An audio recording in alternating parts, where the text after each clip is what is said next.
welcome to my vlog again. This is Koel Das here and you are watching my vlog. And আজকে হচ্ছে আজকে শুক্রবার আজকে হচ্ছে 8 তারিখ। আজকে আমরা এখন কি করছি? আজকে আমরা এখন একটা ইম্পর্টেন্ট কথা বলার জন্য এখানে ব্লগটা শ্যুট করছি। সেটা হচ্ছে এখানে দেখতে পাচ্ছ হিপ অফ জামা কাপড়, যেটা প্রায়শই আমার সোফাতে দেখা যায়, কিন্তু যেটা দেখা যায় না সেটা হচ্ছে এই যে এই ট্রলিটা।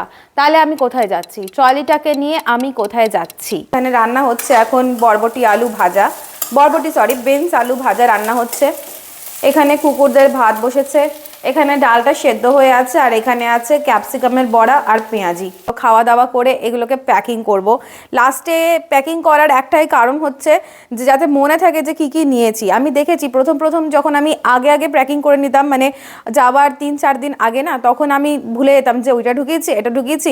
ওই জেরমের একটা প্যাকিং বলে একটা গল্প আছে, সেই প্যাকিংয়ে যেরকম অবস্থা হতো, আবার বার করো, আবার ওগুলোকে চেক করো।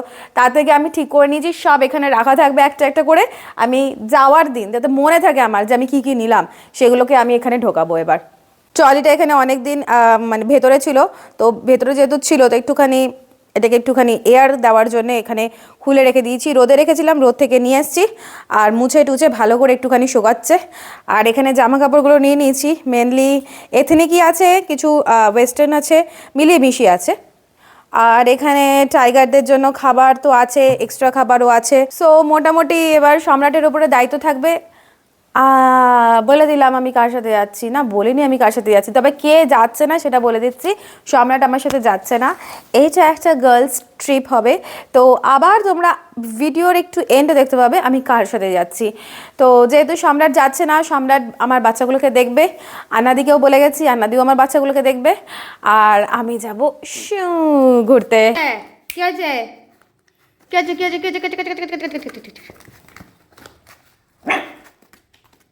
প্রায় 1 বছর পর আমি ঘর থেকে বেরোচ্ছি।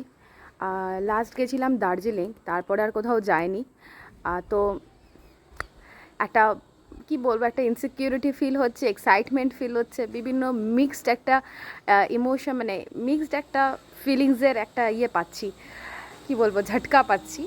যেখানে আমার ভালো লাগছে যে একটু অনেক দিন পর বাইরে বেরোবো, আর এটাও খারাপ লাগছে যে বাচ্চাগুলো আমার হাজব্যান্ড একা থাকবে, সবই একটা মিক্স ফিলিংস আছে।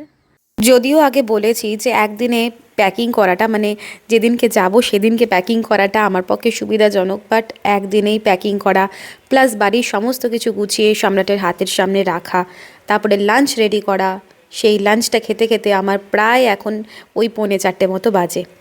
তো এখানে বিড়ালগুলোকেও দিয়ে দিয়েছি ওদের হালকা ফুলকা নাস্তা, কারণ কি লাঞ্চ ওদের একটা সময় হয়ে যায়। তো এই যে টাইম ধরে খাওয়ানো, ওদেরকে দেখে রাখা, এইগুলো যে কে করবে, মানে কি করে যে ওরা থাকবে ভেবেই পাগল লাগছে। তো পেট পোষার এটাই একটা ড্রব্যাক, যে একটা পিছু টান সবসময় থেকে যাবে, শান্তি করে তুমি বাইরে যেতে পারবে না। প্লাস এই যেমন বাড়ির সবাই মিলে একসাথে কোথাও যেতে পারবে না। আমরা দুজনে আছি, আমাদের কোনো পিছু টান নেই আলাদা করে, বাট তাও আমরা যেতে পারছি না একসাথে কোথাও। এদের জন্যে, এদের মায়া কাটিয়ে আমরা সত্যি নিজেদের স্বার্থের কথা ভাবতে পারছি না। তো দেখতেই পাচ্ছেন বক্সটা ওরা এই জাস্ট, আর যদি বেশি দেরি হতো তাহলে ও নিজেদের নামে রেজিস্ট্রি করে নিত যে এটা ওদের বাড়ি। তো যাই হোক, ওদের হাত থেকে উদ্ধার করে কোনো রকমে প্যাকিংটা শেষ করতে পেরেছি, এটাই যা একটা ভাগ্য ভালো। সো প্যাকিং তো হয়ে গেছে, এখন যাব বাড়িতে গিয়ে মার সাথে একটু দেখা করব, একটু টুকটাক আর একটু কিছু কেনা বাকি আছে। যতক্ষণ না যাব ততক্ষণই আমার কেনার থাকবে, কিছু না কিছু ভুলবো আমি। আর যতক্ষণ না যাবো ততক্ষণই মনে হবে এটা নিয়েছি ওটা নিয়েছি, এটা ভুললাম না তো। তো এইটা চলতেই থাকবে। আপাতত বাড়ি যাই, 1/2 ঘন্টা মায়ের কাছে বসবো, একটু মনটা শান্ত করব, কারণ একটা মিক্সড ফিলিংস পাচ্ছি। ভয় লাগছে একটু যে এত দূর যাব বাড়ি ছেড়ে, আমার কি বলবো, আমার প্রিয় মানুষগুলোকে ছেড়ে, আমার বাচ্চাগুলোকে ছেড়ে। আমার মানুষগুলো তো তোরাও থেকে যাবে, ওরা তো সবাই মানুষ, তারা নিজেদেরটা নিজে ভালো বোঝে, কিন্তু এরা তো পশু, এরা তো নির্বাক, এরা তো কিছু বলতে পারবে না এদের প্রবলেমটা। তাই জন্য মার কাছে যাব, মার কাছে গিয়ে একটু মনটা শান্ত করে আসবো।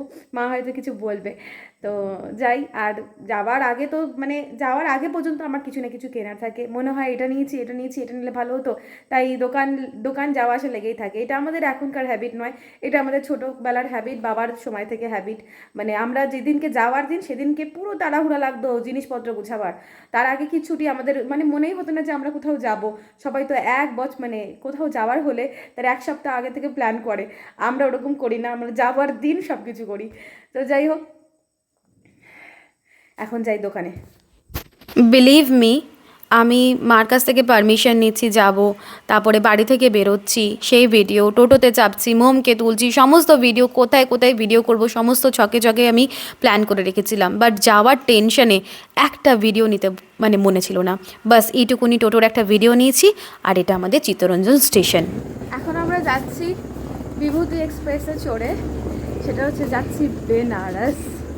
তো এখন বাজে রাত্রেবেলায় 10:15, আর আমাদের ট্রেন আসবে চিত্তরঞ্জন স্টেশনে রাত 11টায়। এখনও টাইম পাক্কা আছে, দেখি কতক্ষণ কী হয়। তো এটা হচ্ছে চিত্তরঞ্জন স্টেশন, এটা হচ্ছে মোম, আর ওটা হচ্ছে আদি। কিন্তু আমরা যাচ্ছি আমি আর এই যে মোম। এখন অমৃতসর মেল ঢুকলো, এর পরেরটাই আছে আমাদের বিভূতি। বসে বসে ঘুম পেয়ে যাচ্ছে, কি করব, ট্রেনে উঠে ঘুমিয়ে পড়তে হবে। আর এ আমাকে পাহারা দেবে, আর এ বাড়ি পাহারা দেবে। একটা শিয়ালদা থেকে আসে। আরে এটা কোন ট্রেন রে?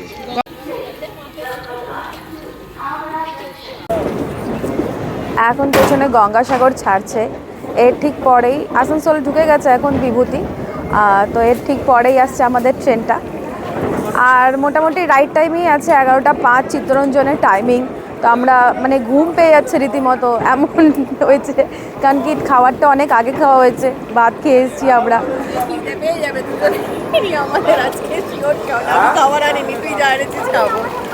হ্যাঁ, আমি তো খাবার এনেছি একটু, কারণ কি এই ট্রেনটায় কোনো প্যান্ট্রি নেই, ঠিক আছে, বিভূতিতে কোনো প্যান্ট্রি নেই। তো যেটা খাওয়ার আছে মোটামুটি একটু সঙ্গে ক্যারি করবেন যদি বেনারস যাওয়ার থাকে, কারণ কি মানে প্যান্ট্রি তো নেই, একটু কিছু ক্যারি করবেন। কি না পাওয়া যায় আমরা জানি না। আর্নল্ডের মতো, আর্নল্ড একটা রোবট ছিল। আননোন শহরে যাচ্ছ, বিনয়ী নম্রভাবে ঘুরে আসবে, ব্যাস।